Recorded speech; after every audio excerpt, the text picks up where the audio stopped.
Record. Oh man, I'm here at last. The best time, always gonna be the best. Come on. Hey, looky here. It's the Pat and JT podcast. Pat and JT podcast. PatandJT.com. Right there on our website. Scroll down. You can find all the places you can find our podcast. You can also listen to it on our website. But there's a little shop button. And if there's anything we talk about, whatever, we throw it up on our little Amazon page. And it's right there. Just click. It's easy to get to. There may even be some things up there we haven't talked about. Because if I think of something, I'll just add it to the page. Yeah. It's almost all dog related. 90%. 90 dog and Bluetooth. Dog and cheese grater. Yeah. Dog and food. There's a cheese grater up there that's phenomenal because it suctions to your countertop and it's brilliant. A crank. And it's like, this is so smart. And it cleans up. So anyway. It's brilliant. It's there. So that's up there. So as we speak, it is Tuesday the 11th. And not that it matters because for like 4 hours, the event's going to be happening or it happened. And if you came, fantastic. If you didn't, I'm sorry. A lot of people writing notes in talking about coming to the event that they didn't think they'd be able to get time off. Totally understand. That's okay. Thank you so much though, just across the board for hanging with us. And this whole week is kind of that anniversary of the 1 year of doing a podcast every day. And to everybody that's reached out or not, if you've subscribed, rated, reviewed, listened, shared, I don't care. Thank you. Yeah. So much. It means the world to us. It really does because it's like a whole new venture, and then Parkville Media doing great. You know what's funny now? Now that it's a year, it's like not even a new venture anymore. It's like 365 of these in a row. It's not a new venture. It feels like it's a new venture because it's one of those things where you blink, and I can't believe we've actually done this 365 almost times. Well, you figure, so we figured out this before.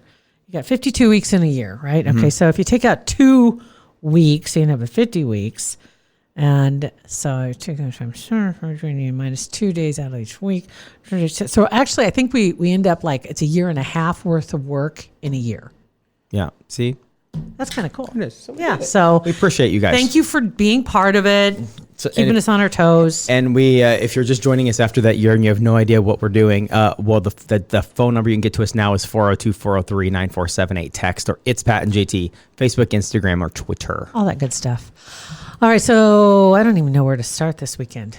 Let me start off in the me being kind of a girl category real quick, and then give you a chance to get your. Thus, the name Pat as a boy on. Thus, the name Pat as a boy, and maybe it's not even me being a girl, okay. But watch the Taylor Swift documentary on. Oh, here we go on Netflix. It was awesome. Miss Americana. It was really good. Some people have a real problem with that name. Yeah, there are some true blue musicians because she's not an Americana musician, pop country. And so, there were some people that have a real difficulty with that. I don't misplaced. See, I'm not that deep. I don't think about that stuff. I don't think about I just take things at the surface, and it was about Taylor Swift, Americana or not, whatever. It's Miss Americana. That was a unique name. I saw somebody on. Was it serious? It was. You know what it was? It just showed. Obviously, we know she's extremely talented. It was showed behind the scenes a little bit of her Reputation tour, and it kind of went back to when she was 10, 11, 12, writing her music, reading some journals and stuff on her family, her process of writing songs, and it just shows how brilliant she is and how talented she is. I mean, she as a musician. Oh my goodness. I mean, she is a genius. She really is.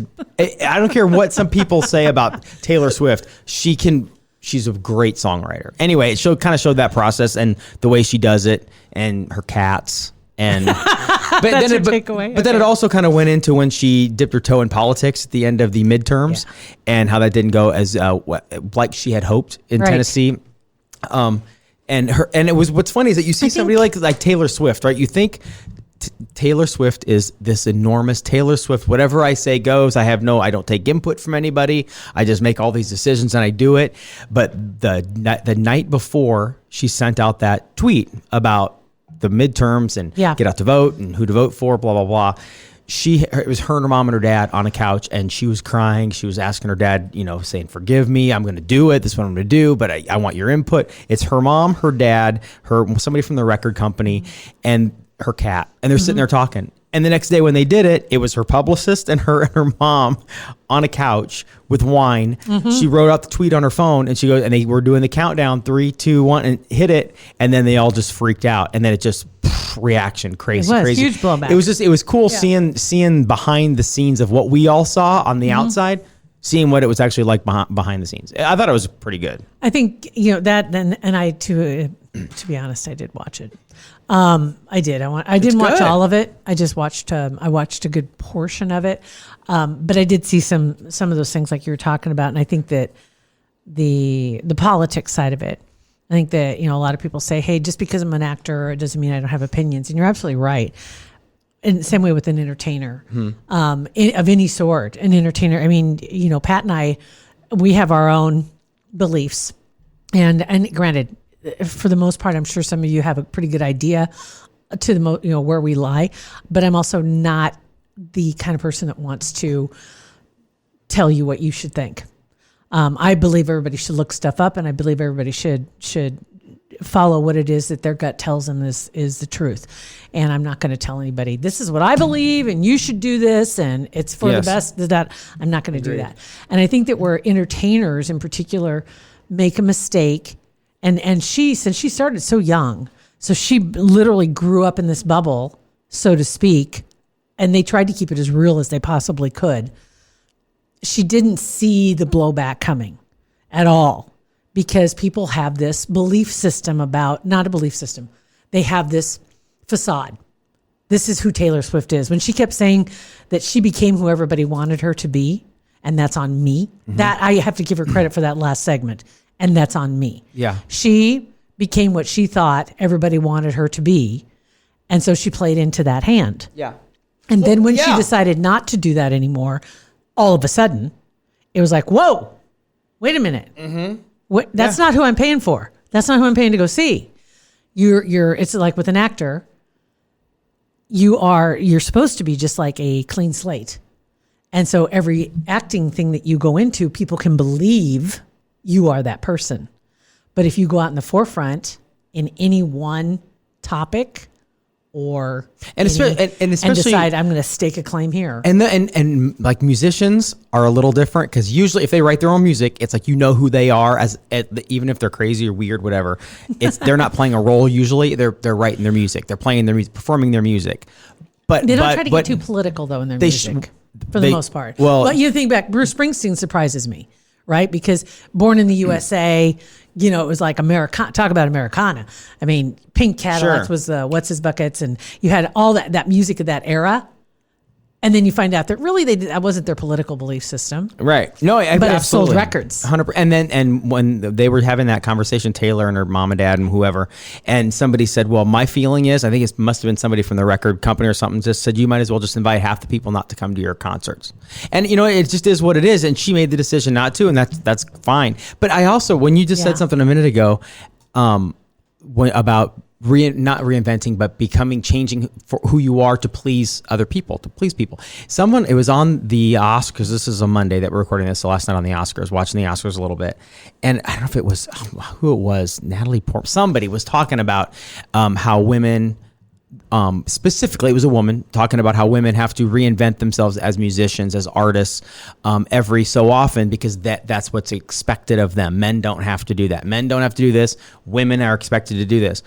Well, it was almost like they were blaming the men, blaming men for wanting them to be somebody different, younger, this and that. But their audience is also women. So if it's on them, if they don't want to reinvent themselves, you don't have to. You're reinventing yourself to continue to make money and be popular. If you don't want to do it, don't do it. Don't see what happens. See, right, exactly. And it's not just men saying it's not men buying Vogue saying that you need to be skinny on the cover of Vogue. It's women also. So it's not just men saying. I'm not saying that music and the movie industry isn't dominated by men and they're controlling, and that's changing, which is a good thing.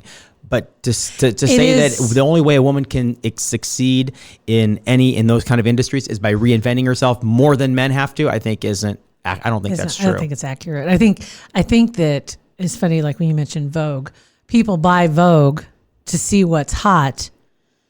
Because people buy Vogue, then, and I'm using that as one example, just a magazine, then the magazine thinks we need to feed them more of the same thing because they bought this.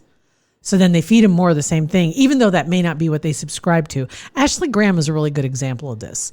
Being from Nebraska, models, and the plus size model, she's been welcomed with open arms for what she does. She flew in the face of what they believed, because as a plus size model, she was too big. Right. Yeah. Because plus size is 10. Which is, yeah. And so they're reshaping those values because I think they feel like, well, they bought this, so they must really like what we showed them. And on the other side, well, you bought this because you think this must be really good, because that's what they're telling me. This is really Right. good. So we bought this. But then you realize, okay, neither side believes it. Right. And then when somebody goes against the current, everybody's like, whoa, yes, thank you. I don't agree. have to do that. And we all reinvent ourselves in every aspect, in every career, constantly in every growing. aspect. It's not just reinventing. You're that's just what growing. I mean. And that's what I mean. And that's what when they say reinventing themselves, they act like they have to sit at a desk and go, okay, I can't be XYZ anymore. I have to be this other person. Yeah. You're just changing. I'm different than I was 5 years ago. I'm 10 years ago. I didn't go, oh my God, I have to reinvent myself or no one's going to have this big break. It's just, you're different. Exactly. You're a different person. It is true. I think that Hollywood is figuring this out. That's where the Harvey Weinstein thing.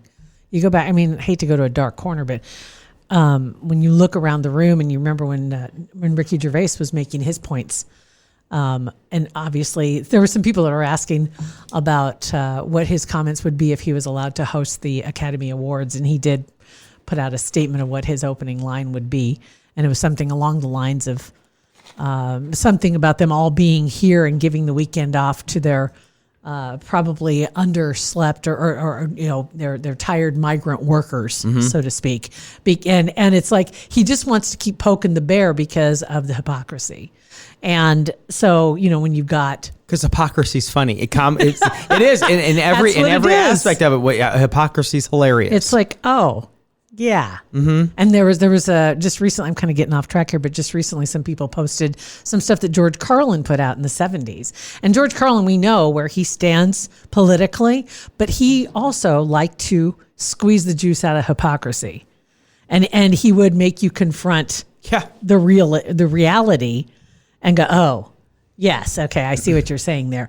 And that had nothing to do with his politics. It just was him using the truth. He loves catching people. Yeah, because it's fun. It's funny. It's awesome. Awkward. Yes, I think it's really good. But yeah, gosh, that's a lot. There's a lot covered there. Thanks, Oscars, Taylor and Swift Taylor for that Swift one, and all that stuff. My goodness. So while you were watching Taylor Swift, I was watching Amazon and a show called Hellier. And Hellier, Hellier is on Amazon, and it is about a town in Kentucky. And it's real close to, I can't remember the name. It's something point. It's where Mothman Prophecies. That whole something point. Mount Pleasant. Mount Pleasant? Is it Mount Pleasant? Mount But Pleasant. anyway, it's in that same vicinity. There's that tri-state area that's there. And anyway, they get called, they get an email and they go on a ghost hunting there, and they are paranormal investigators. It was really very good. And I can't remember who turned me onto it, and I'll have to look up the email again or the note. Point Pleasant. And there's a whole bunch of stuff going on. They got an email, and it was talking about some kind of Kentucky goblins, some goblins that lived in old mine shafts and this and that. They uncovered a whole bunch of other stuff, though. And it's just 2 seasons. Season 2 just recently released. That's why she was watching it. I'd never heard of it before. And so I started watching it, and I got sucked in. Their investigation, it is... What's it called? Hellier, Hellier. Okay.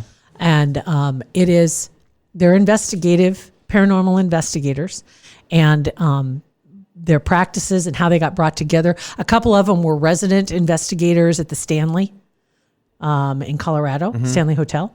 And their resumes are impressive, and they've been doing this stuff for a while, and they have their own methodologies, and it was pretty fascinating.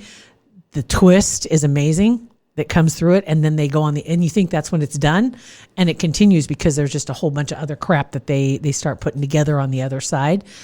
It's good. So, and during that, they made mention of a podcast that apparently, I think the podcast spawned the docuseries. Anyway, it's called Euphomet, EUPHOMET. And it's another paranormal investigator. His name is Jim Perry. And I just started listening to it, and they're talking, they do paranormal investigations. They bring people in to talk about their experiences and as investigators or as people who experience things. So far, so good. So anyway, 2 good little leads there. got lost in that. Yeah. And it was really good because at one point you're thinking, oh, this is going to go nowhere. And then it goes somewhere. And then, he's in, all 3 of them show up in this, or 3 or 4 of them show up in this little town of Hellier, Kentucky, which I think is probably like 2,500 people, maybe more than that. It's an unincorporated area, though, and it's just like lost on a kind of highway somewhere, just a little itty bitty Kentucky borough, and that they were definitely the outsiders when they rolled into town and hung out at the gas station, Oh, I can't imagine. which doubled as the grocery store, yeah. and and everybody goes Yeah. there.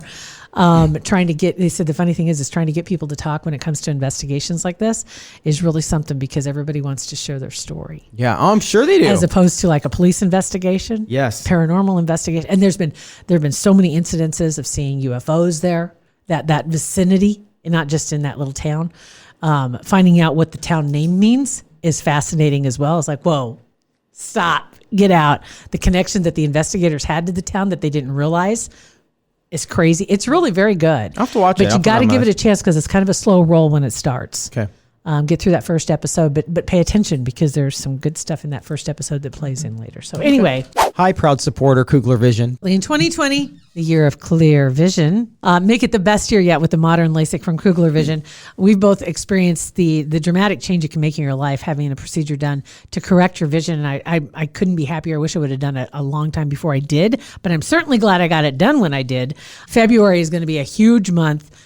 You could be in the running for an Omaha night out. In the month of February, you need to schedule your consultation and attend it. You go in, and then you're automatically in the running for the Omaha night out, which is dinner for 2 at Chop House in the Old Market. It'd be nice to be able to see the menu. Plus, go see the Lumineers at CHI Health Center. It's on March 14th is the show. They'll be announcing the winner on March 2nd on their social media and give you plenty of time to claim your prize. But do yourself a favor. Go ahead and make that consultation appointment on their website at kuglervision.com. It is a procedure still, right? Yeah. And there are up to 7 potential options of a procedure. So you just don't want to go to anybody to get this done. You got to go to people that you trust, that other people have trusted, that we trust. And they have a ton of reviews from very satisfied customers. the Best of world. Omaha, around the world, around the country. Exactly. People come Right. back to Omaha just to go to Kugler Vision. So they're There's trusted. a reason for that. And so, you want to make sure it's your eyesight. And tell them you heard it on the Pat and JT podcast.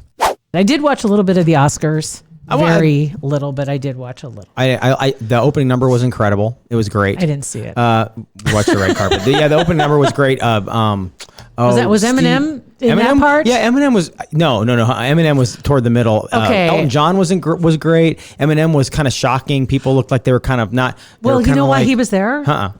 It was not a remembrance, but a look back at some of the more famous songs that have been that won Oscars. Oh, got it. When he won that in 2002 or 3, he skipped the award show. Oh, So he really? didn't perform it. This is the first time that song interesting. was performed at the Oscars. That's interesting. And so he came to do that. Yeah. And of course, he saw a resurgence in downloads Oh, for sure. right away. Because the whole audience is just like, Well, he looked great, what? except there were some. I saw. I think Barstool Sports tweeted out, and they just said that Eminem takes the stage, and the Oscar audience went mild. Because like some of them were getting into it. Dina Menzel was like, you literally look confused, and she knows who he is, but she just looked confused. It was just awkward. It was odd. He was awesome. Yeah. Elton John was awesome. I heard his he was and his performance was great. I heard that. Yeah, that's good. but the opening number was great, and I like Who not was having the a host. opening number? Some lady. I don't know, and that's why I even said I know I should know who this is, but I like Beth. I have no idea who this is, but she's incredible. She got a standing ovation. Okay. She was awesome. Yeah, it was great. So, Interesting. but them not having a host. Yeah. Was great. It's been working for him. Ray Romano was funny. He it cussed, has. said the F word. So yeah, it was just it was good. So it was better edgy. than I thought. Yeah. They did the in memoriam, and of course, there are always a couple that get left out. Most notably was Luke Perry. Luke, and I was like, Luke Perry, was it just he died last year? And I feel like so much has happened in the last year. It was last March when he died from complications so after a fast. stroke. He actually had a cameo in Once Upon a Time in Hollywood, which was nominated 10 times and won. Brad Pitt won for Best Supporting Actor for that movie. And then he got left out of the in memoriam part. That's too bad. And a couple others too that they made mention of. Cameron Boyce, who's the Disney star that had the epileptic seizure. He was 20. And Tim Conway, who that's passed a big away. one. That's a huge one. Last May at 85 that they missed on the list. So those three, pretty notable Wow. that they missed them. Yeah. And then finally, the swag bag. Oh, I love talking about what the rich people get. It is hilarious. Hilarious. I don't know if that's the word, because I believe that one of the movies that won was the movie. Oh gosh, I think the director that came up from Korea, Parasite? Parasite, and it was about income inequality to a degree. The movie was. Oh, I thought it was about disease. And- I really and, did. I have no idea what and it's that's about. I've just read some stuff about it, and I didn't get that connection because there were some remarks made and I didn't understand them, and that's why I looked it up. Just so I'm like, oh, okay, that makes sense now, because the swag bags were worth about $250,000 a piece. Maybe a little less. Speaking back to the beginning of this episode with Ricky Gervais and the irony of who's there and it's just craziness. It's craziness.